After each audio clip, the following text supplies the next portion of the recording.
I think, one of the things that I've seen in so many different industries is people are sort of like unconsciously trying to copy everybody else. For your agency clients, what sucks about working with an agency, right? Slow response time, no accountability. It's harder to get a hold of people. Who the fuck is Russ Ruffino? And literally 2 days later, you showed up in my newsfeed. I had just joined a bunch of Facebook groups one day, and I joined the Art of High Ticket Selling, and then there was a post for Russ Ruffino. So I knew right then and there that I was going to buy your shit. I just didn't know the details of it. When you have that level of self-belief, reality rearranges itself according to your beliefs. And you're doing it right now.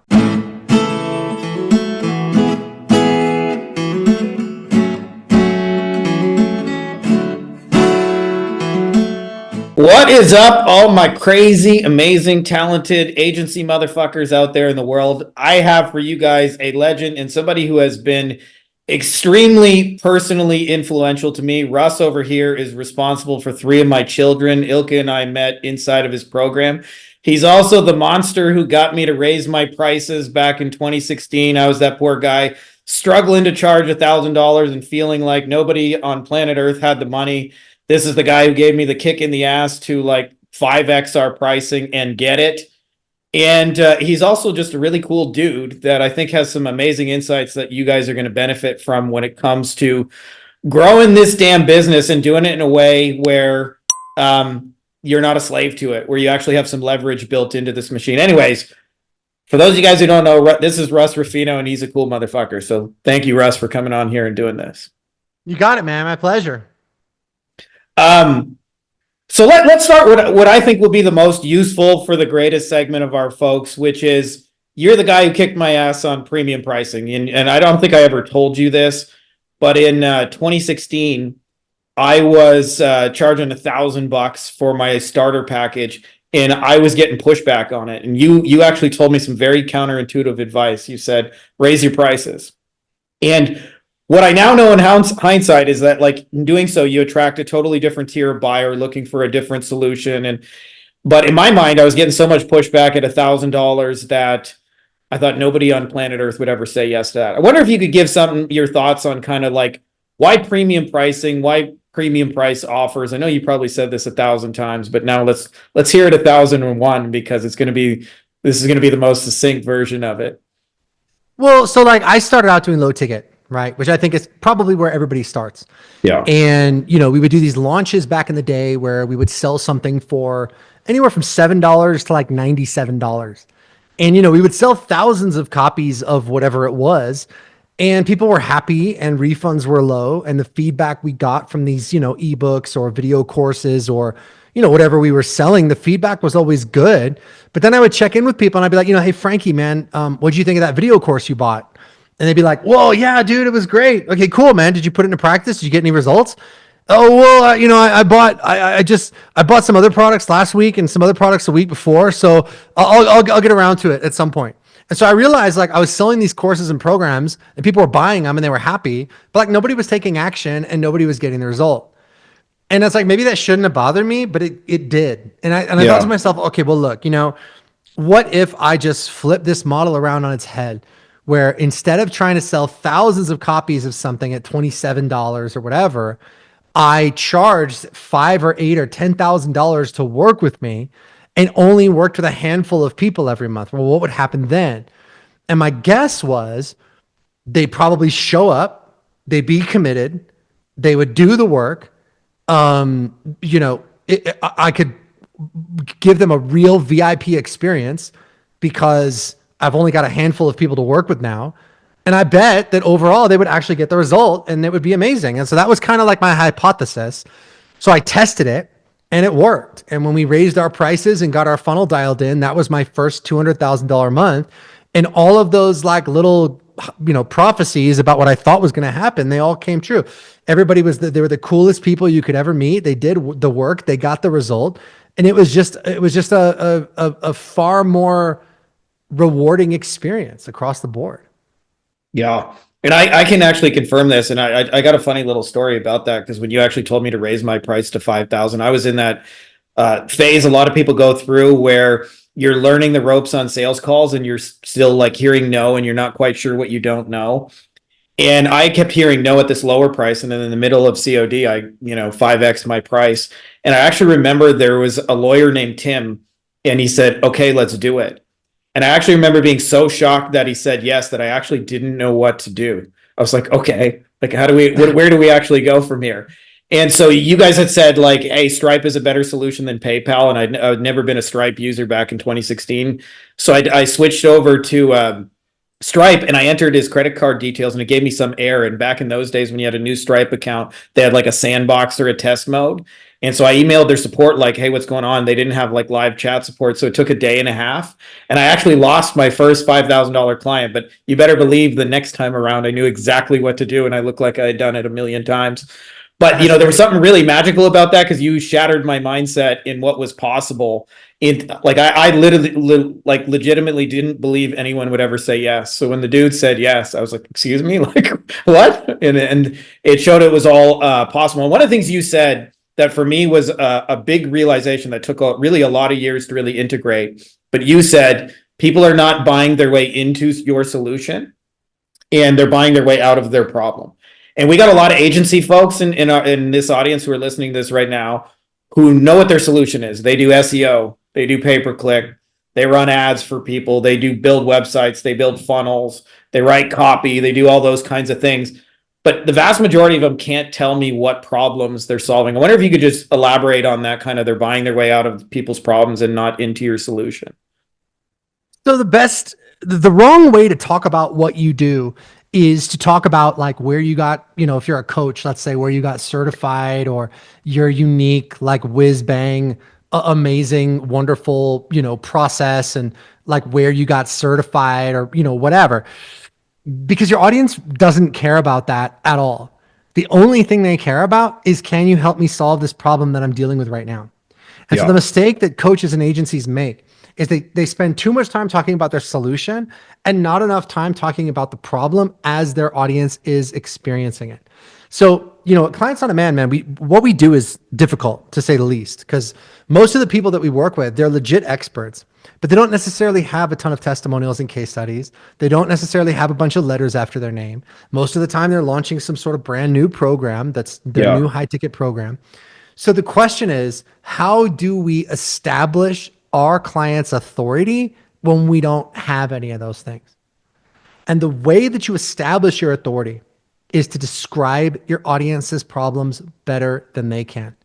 Because when you can describe your audience's problems better than they can, they automatically assume that you know the answer.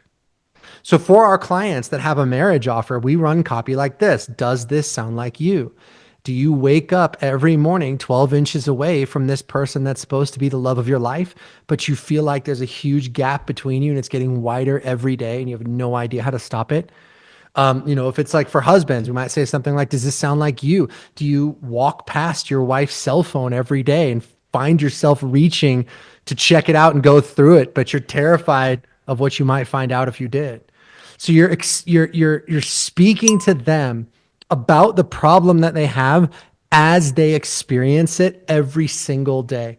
And when we hear someone do that, we hear someone telling us things that we haven't even told our best friend, the immediate reaction that everyone has is, oh my God, yes, tell me how to fix this. Yeah. And that's what we want. So if you can do that in your marketing, where it's like, are you experiencing this? So if it's an agency, are you tired of wasting your time talking to browsers who aren't buyers? Are you tired of hearing, I have to think about it, I have to talk to my wife? Are you tired of hearing, I can't afford it, it's too expensive, right? And then what you do, Frankie, is you take the problems that they think they have and you reframe those problems as just being symptoms of a bigger problem they're not even. Can I just say that's true, by the way? That's not just a technique. That's a fact in my reality. Yeah, for sure. So it's like, that's what they're going through. And then what you do is you say, hey, does this sound like you? Does this sound like you? Does this sound like you? Well, you know what? None of those things are the real problem. The real problem is, and then you shift them over to your unique mechanism of how you are going to fix that bigger problem that no one else is even talking about. And that's how you can create your own economy. Because if you're successful at convincing them that all these problems they think they have are just symptoms of a bigger problem they're not even thinking about, and you're the only person who's dealing with that bigger problem, then you just blew all your competitors out of the water. Yeah. Does that Yeah, make sense? Russ, I don't know if I heard it from you or another one of my mentors. A lot of it kind of blends in together after If 20 it years. was awesome, you probably heard it from me. Yeah, clearly I heard it from you, but there's two dudes, they're hanging out in the country club, and one of the golfers that every time he starts to golf, after an hour or two, his elbow just really starts to hurt him in his right elbow.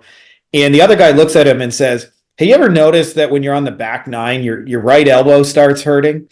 And the guy says, "Yeah." And he says, "Okay, I gotta get my tab. I'll talk to you tomorrow." He's gonna get chased out of that building. Like, whoa, like, how did you fix it? What do you do about it? Right? How do Like I he fix it? Exactly. exactly. So I think a big part of as well that I really feel like I learned from you was the importance of premium buyers.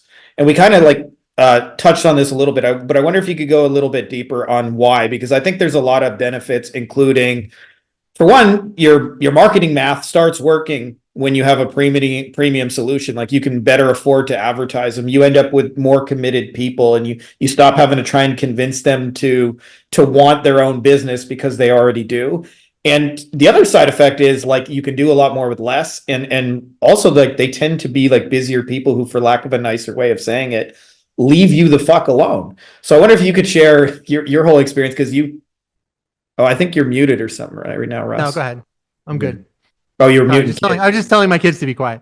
Oh, okay. All right. All right. We're gonna have that at this end too, so it's all good. Yeah.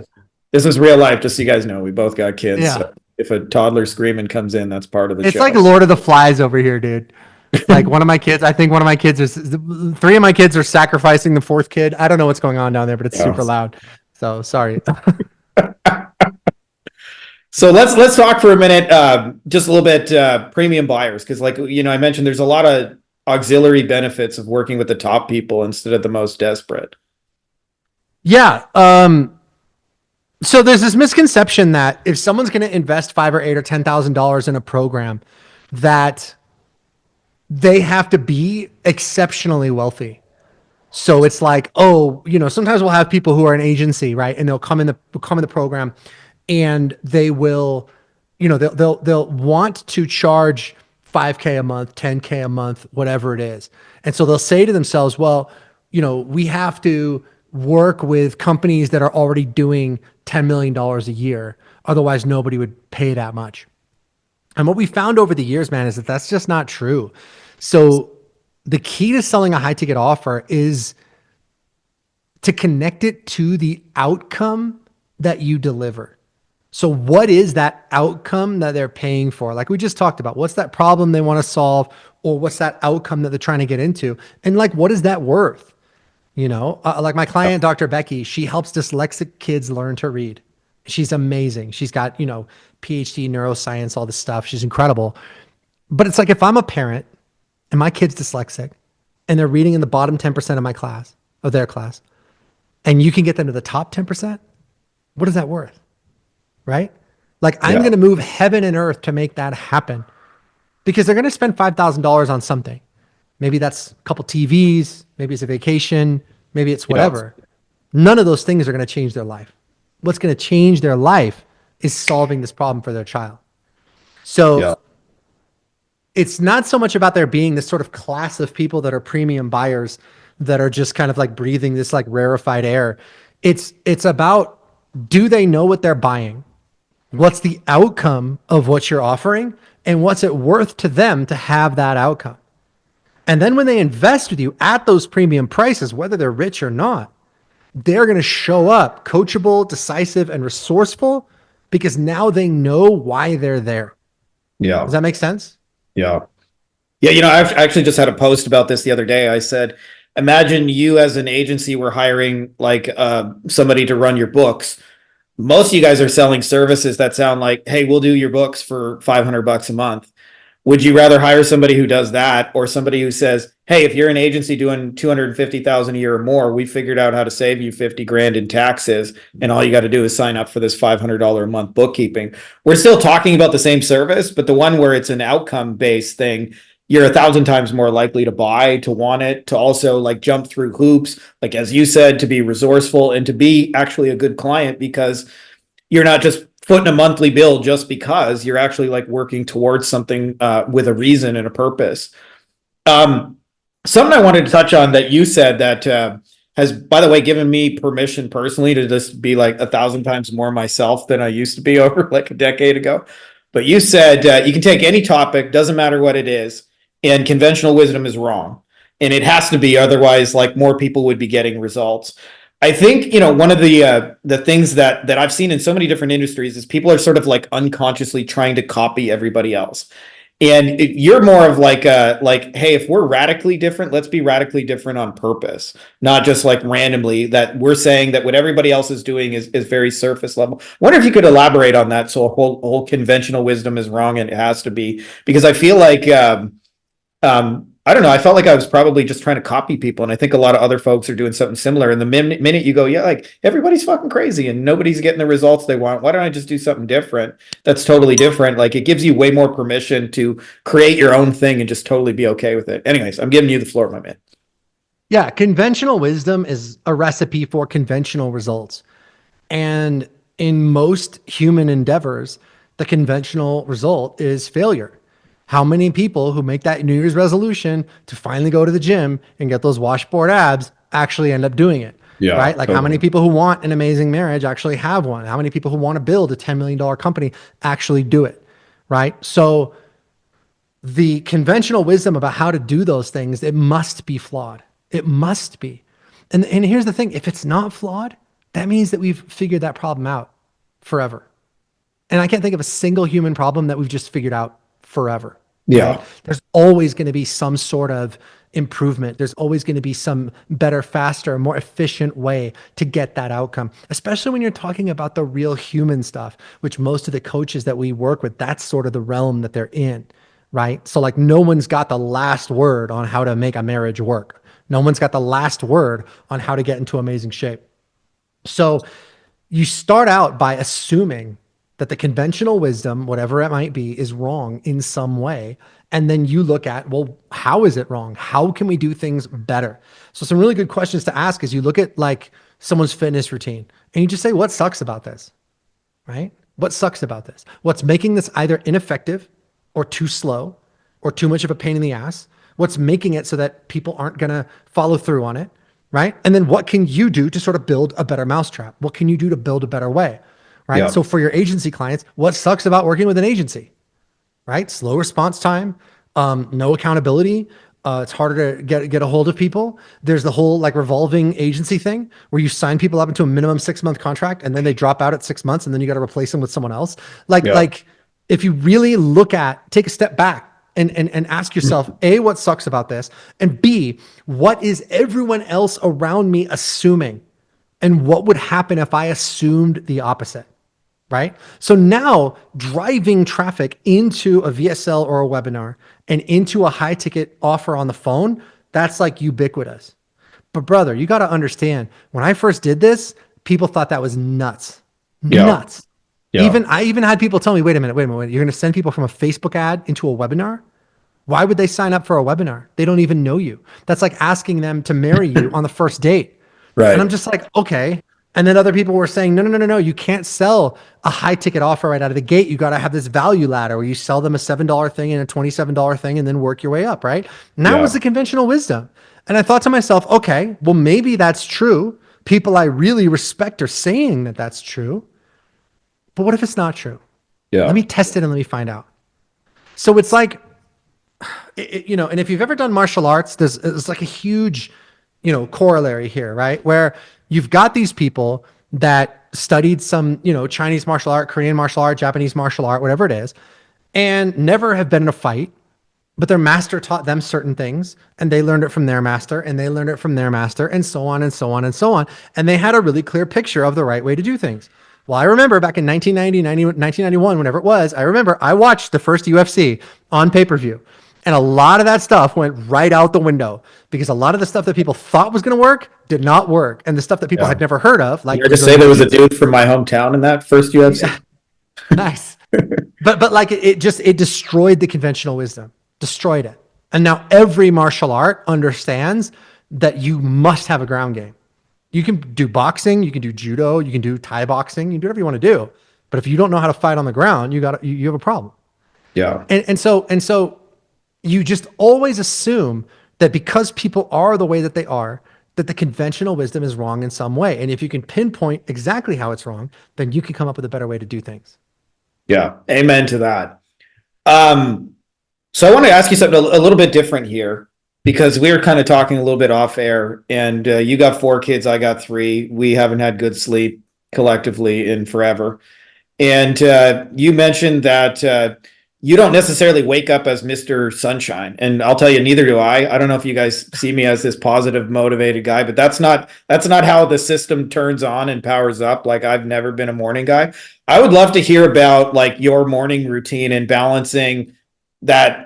Hey, I need to do something to help myself get in state, but also like I don't want it to be a 17-hour morning routine that so I don't ever get anything done. I would love to hear a little bit about what you do, because I certainly don't wake up as Mr. Sunshine, and I don't think you do either.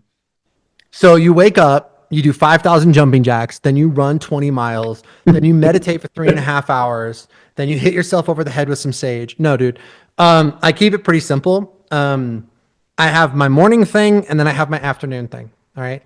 So my morning thing, I wake up, have coffee with my wife every morning. Then I go upstairs, I take a shower. When I'm in the shower, I do what I call radical gratitude. All right.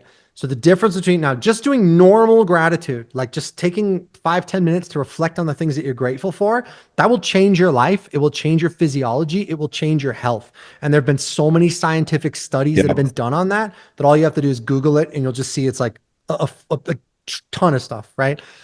What I do differently is I am grateful in advance for the stuff that I don't have yet. So in other words, I start out by being grateful for the things that I have. Thank you for my amazing wife. Thank you for my clients. Thank you, right? Then I switch gears and I start being grateful for the stuff I don't have yet. So before I had this 20,000 square foot house, it was like, thank you for my beautiful home in the mountains. And I would picture it as best I could. You know, before I drove my Bentley, I was like, thank you for my amazing car. You know what I mean? And I would visualize it as if it were an already accomplished fact. And that's how I've achieved everything that I've ever achieved in my life. And then you go about your day all psyched up in that state and acting as if you already are that person. Yeah. If you want to be an 8-figure business owner, you have to be an 8-figure business owner up here first. If you want to be the VP of the company, you got to be the VP of the company up here first. And you mentally rehearse that success over and over and over again, being grateful for it in advance. And that will change the rest of your life. I promise you, if you do it consistently, it will change everything. So that's what I do in the morning. And I do it in the shower because like you said, I have a wife, I have 4 kids, we have 2 cats. It's the only place where I'm not going to get bothered. Like if I'm in the shower, even still, there's little fingers coming under the door going, Daddy. Sometimes. But even then they know like, okay, this is daddy's time and they're cool about it. Yeah. And then in the afternoon, I do a 25-minute sauna with my wife at about 185 degrees Fahrenheit. And that's a nice time for us to, again, get away from the kids because they're not going to follow us into a 200-degree sauna. That's crazy. And we get to connect in the afternoon and kind of debrief with each other. And then after that, I do a 3-minute cold plunge at like about 45 degrees. And that's that. Yeah, I like it. The gratitude thing you said especially has been pretty life-changing. And I'll tell you, when you do it, you know, as Russ can attest to, like crazy wild synchronicities will start happening to you and shit will come out of the woodworks in ways that you couldn't have possibly imagined as well. Like, you know, just you'll also tune yourself into opportunities that were always there right in front of you and you just didn't always see them as well.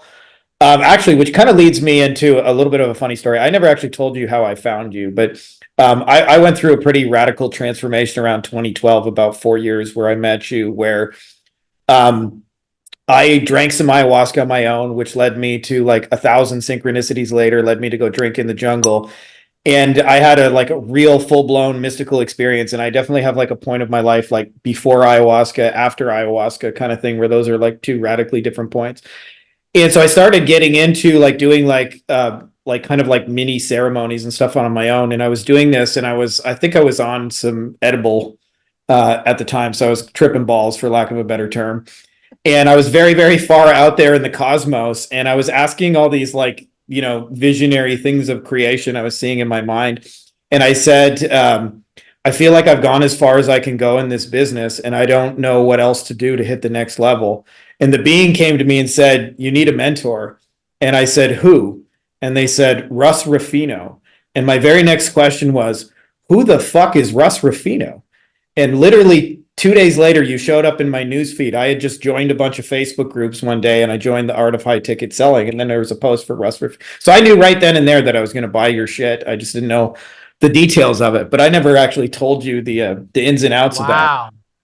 That's how Ilka tells That's me. nuts. That's This, the craziest thing I've ever heard. that's my That's experience of getting into COD, and my wife Ilka, who also met there. Her experience was saw a Facebook ad, joined a webinar, signed up, and then 48 hours later. So she took the much more traditional route, obviously. But one of the things that I think is really embedded in your stuff, and I'm a big believer as well, and I'm not trying to be preachy to anybody listening to this, but you and I are both believers that we are creators of reality. And when you put out that signal, and you be that thing you want to be, that inevitably, like, the life will do that.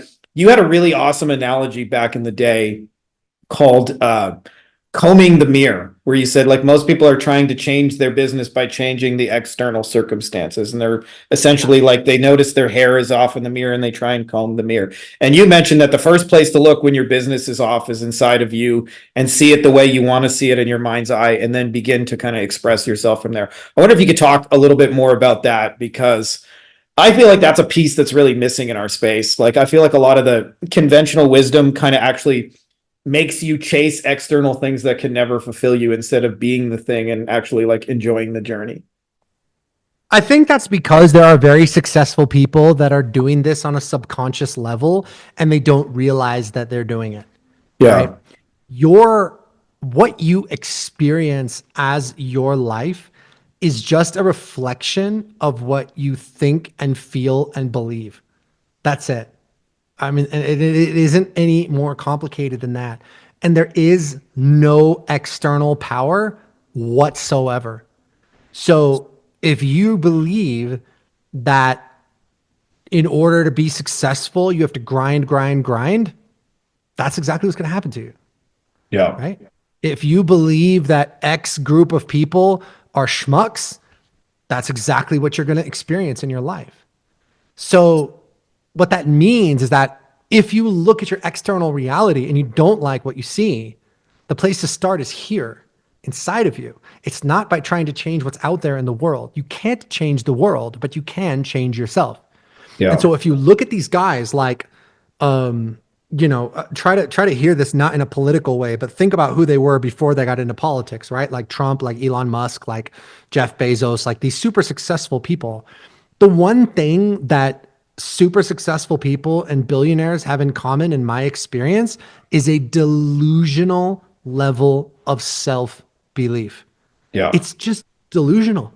Like you look at Arnold Schwarzenegger, right? Like I was watching Bill Burr had this whole comedy bit about Arnold Schwarzenegger going like, this guy with that accent, he should be unloading forklifts in Transylvania. But he comes to he comes to the United States, he gets famous for lifting weights, then he decides to become a movie star, then he decides to marry a Kennedy, then he decides to run for governor of California, and the guy just crushes it because he has that delusional level of self-belief. Nobody gave him permission to do those things. Nobody probably even told him that it was a good idea. He probably had a ton of people telling him that's the worst idea they've ever had. If I'm Elon Musk's best friend, 10 years ago, and he comes to me, he's like, dude, guess what I'm going to do? I'm going to start a rocket company and we're going to compete with NASA. I'd be like, bro, what the fuck are you talking about? That's the dumbest idea I've ever heard. But he goes out there and he does it.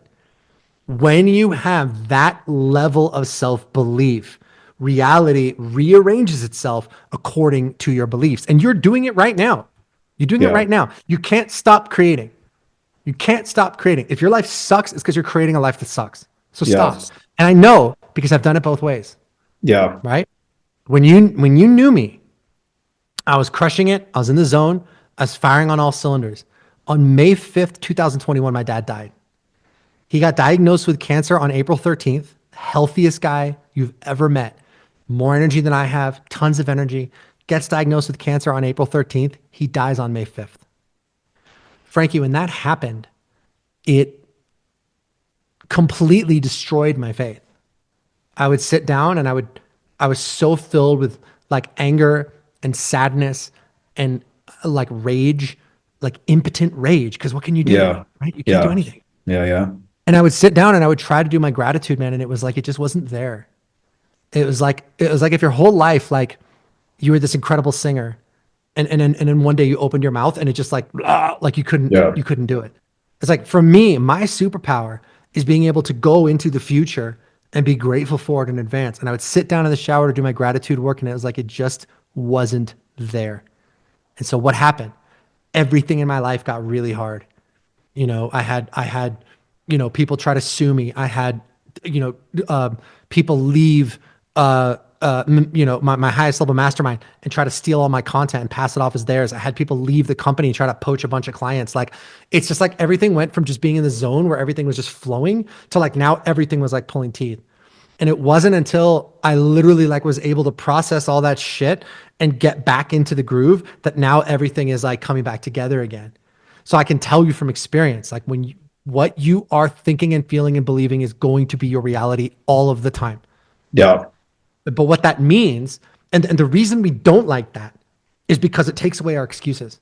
You don't have anybody to blame, right? Who can you Yeah. blame? You can't blame the government. You can't blame the Republicans. You can't blame the Democrats. You can't blame anybody. It's your life. You're creating your life, and that's never going to stop. There's nobody to blame.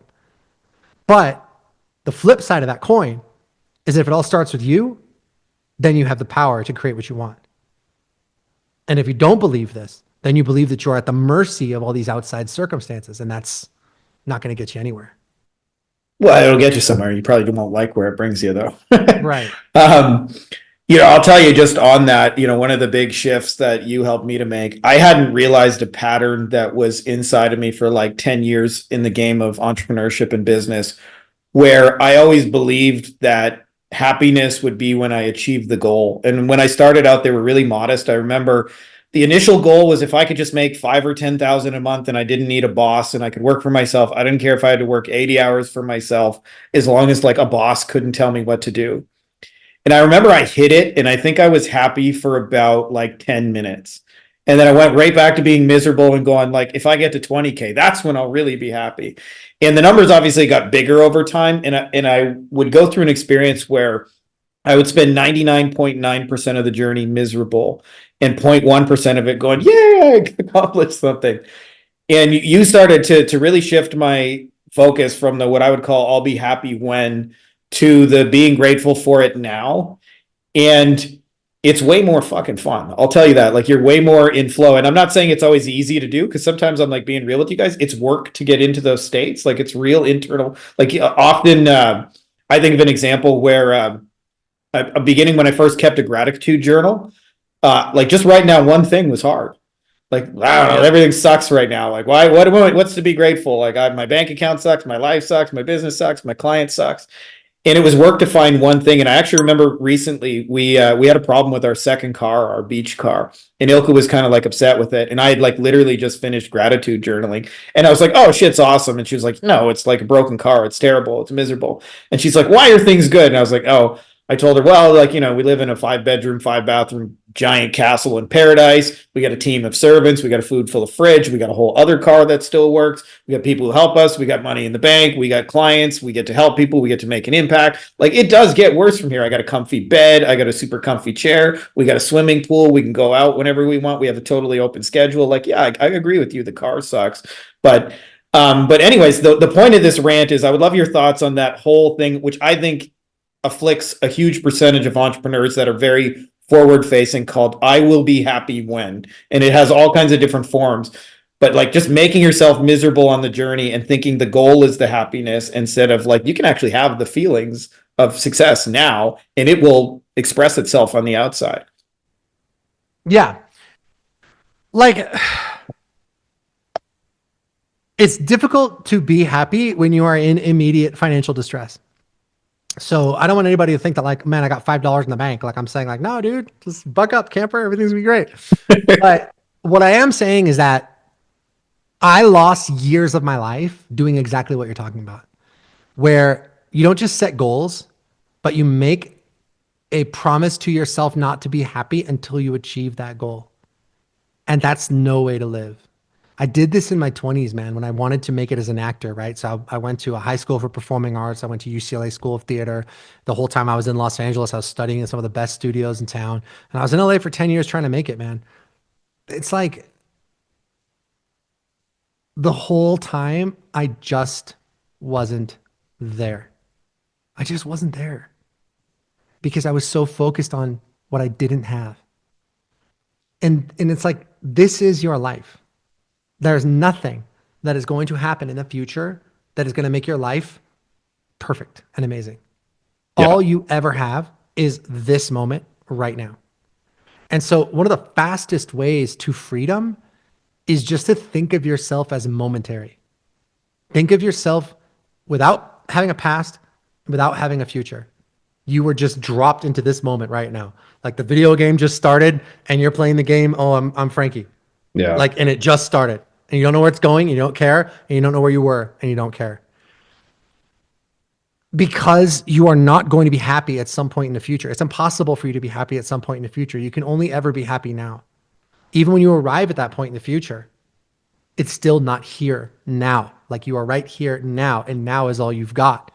But what you begin to realize, Frankie, as you do the gratitude work, and you kind of alluded to this before, I'm feeling like I have the 20,000 square foot house, even though I don't have it yet. I'm feeling like I'm driving the Bentley, even though I don't have it yet. Feeling like I have this wonderful wife and amazing kids, even though I haven't met them yet. And I'm happy in this moment. So therefore, the source and the genesis of that happiness must be me. It's not the external thing. It's just me. And when you realize that, then you sort of can begin to wear the world lightly. Like there's a phrase in the Bible, I forget where it comes from, but it's like wear the world lightly, like a garment, like Yeah. wear it I was like loosely. the Neville Goddard, carry it around you like a perfume. Exactly. Yeah. Yeah. Like because it is not the source of your power and it's not the source of your happiness. And if you want to create something, you can create it. And if you don't like something, you can change it and create something else. So what Yeah. is there to worry about? What is there to stress about?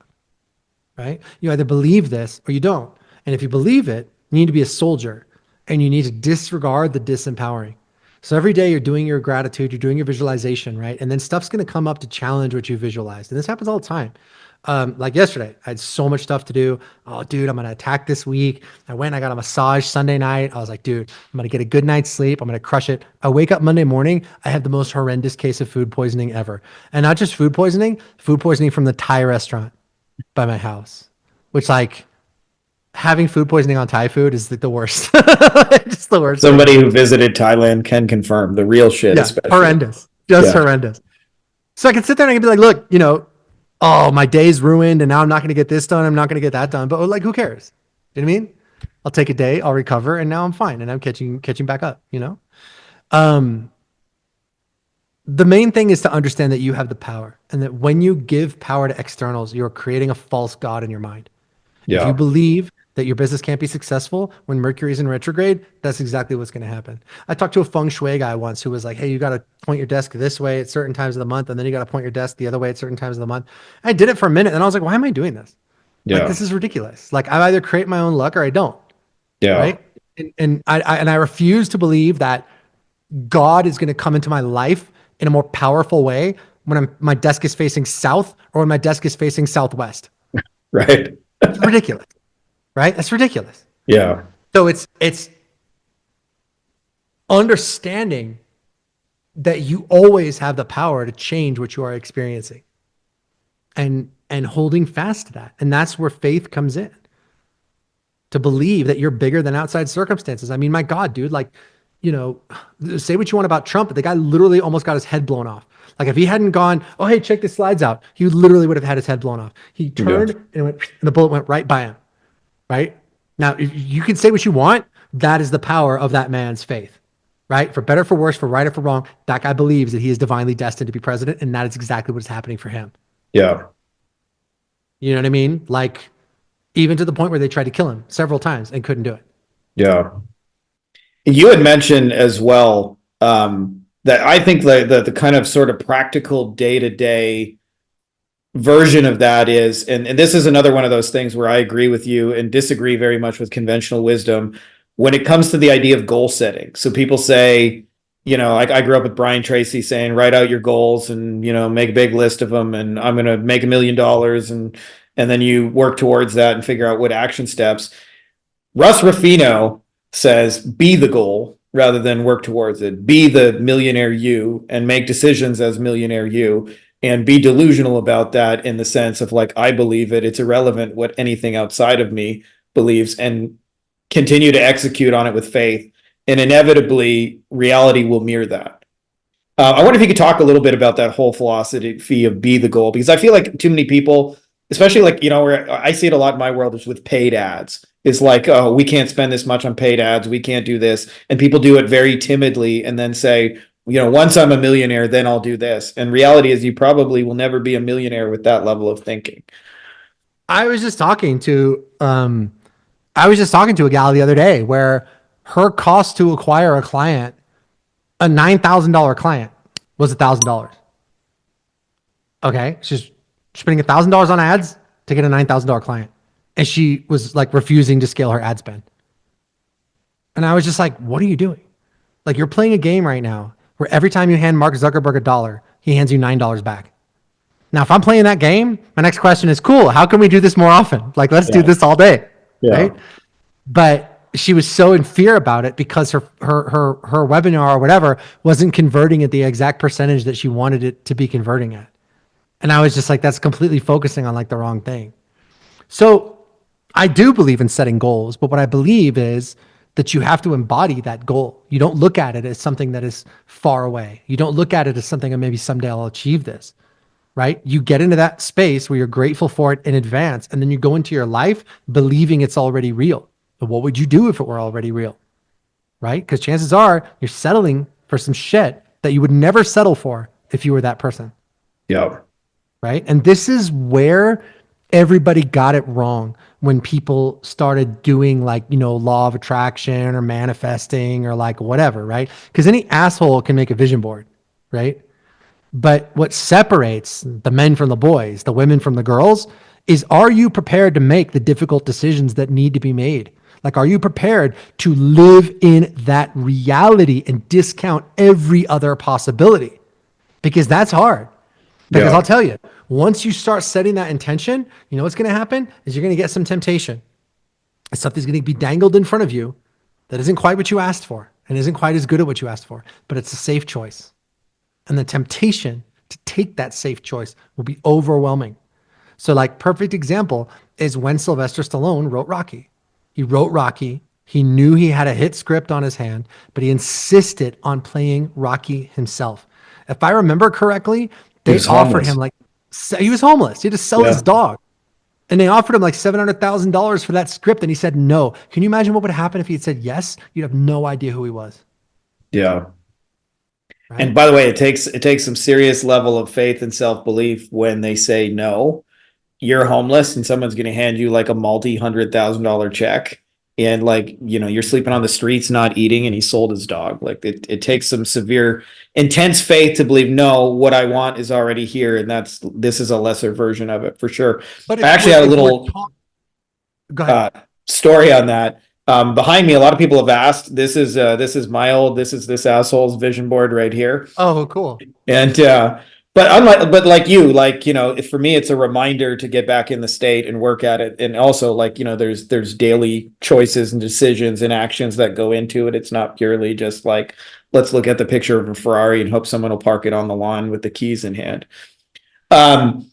One of the things that actually happened to me is I imagined my dream house for like 3 years, and I eventually kind of just gave up on it, to be honest with you. I know that's probably not the best, but I was like, hey, whatever. It's like, maybe it's just not going to happen for me. And we had moved here, and I decided to update my vision board, and I went to pull out my house, and I was like, what's different is, does this still reflect the dream house I want to work towards? And I started looking at it, and I was like, that kind of looks like my guest bedroom. That kind of looks like my bathroom. Like I'd imagine, like, for example, that there were 4 reclining chairs in a room where there's like a theater kind of room. And I was like, that kind of looks like my theater room. And I was like, I wanted to have high ceilings in it. I couldn't find the exact like kind of copy of it. So I'm like, I made them extra high. I'm like, it even was correct to the detail of like, I wanted high ceilings, but not as high as they were in this actual photo. The real house is closer to how I actually imagined it. Ilka's coming in. What's up? We're still going right now. Yeah, I need to go in 15 minutes. Hello. There. Hey, what's up? How are you? I'm so glad you guys are coming together. This is legendary. Yes. Oh, it's so great. Right now. So. Yeah, I know. All right.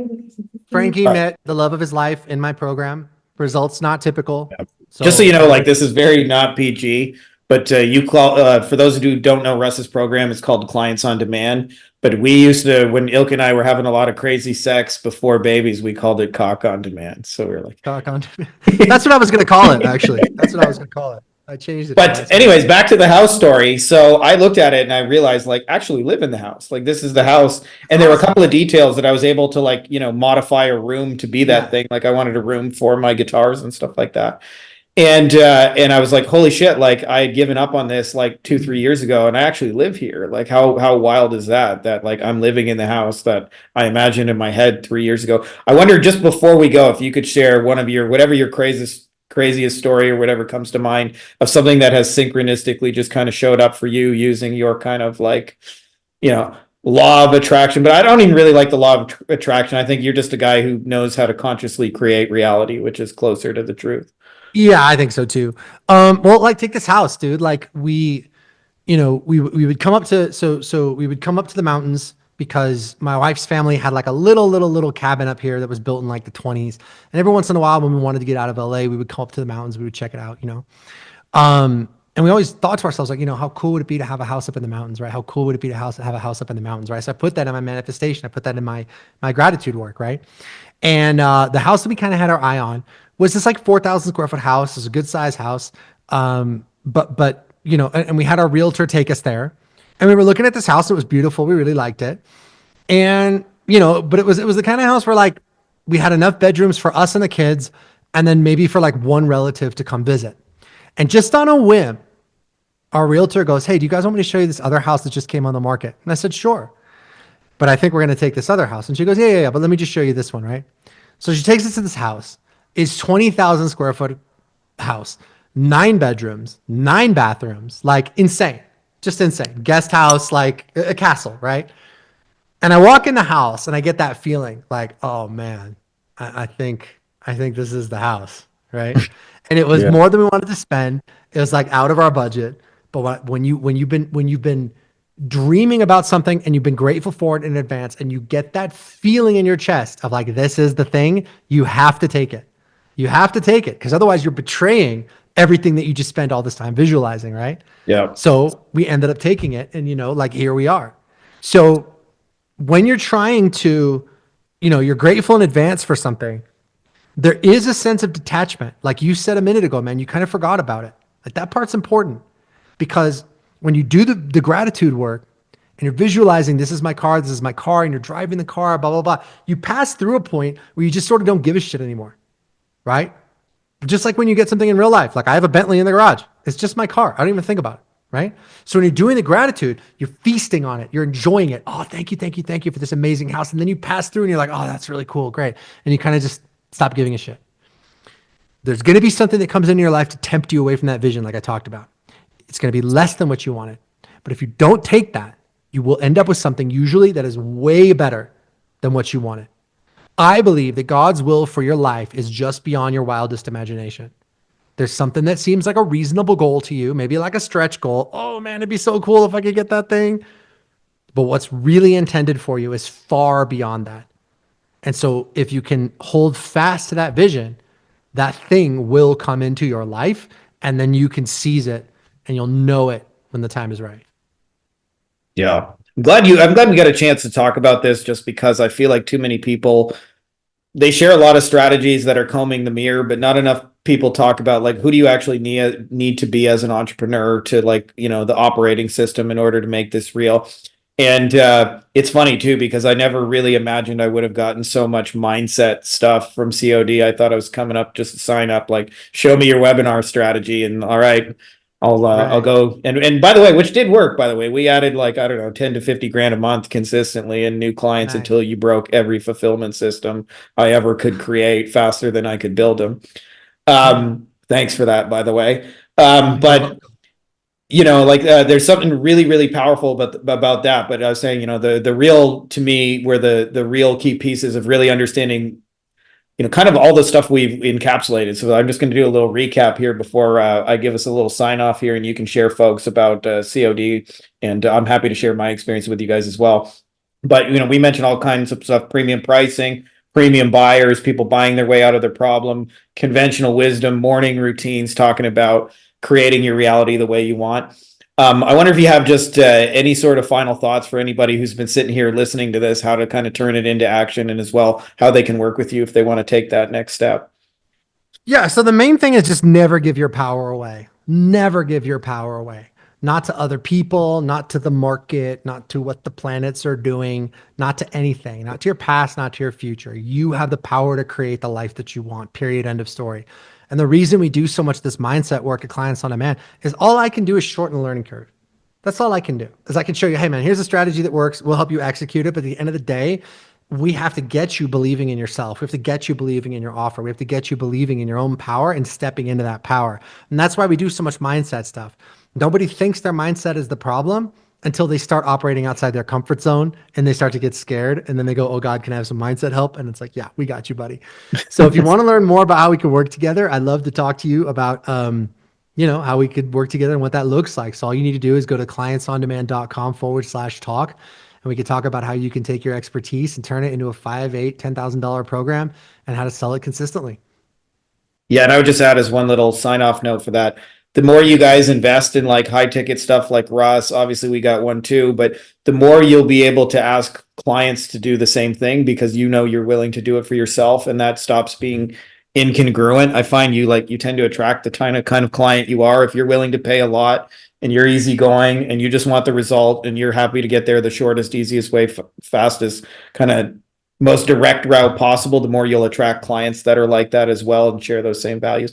So anyways, Russ, I'll make sure to put some links for this. We appreciate you coming on here and doing this, navigating the Lord of the Flies and the crazy kids. And it was nice to catch up after all these years. So thank you, my man. Buy my book or I will put glitter in your socks. Every single pair.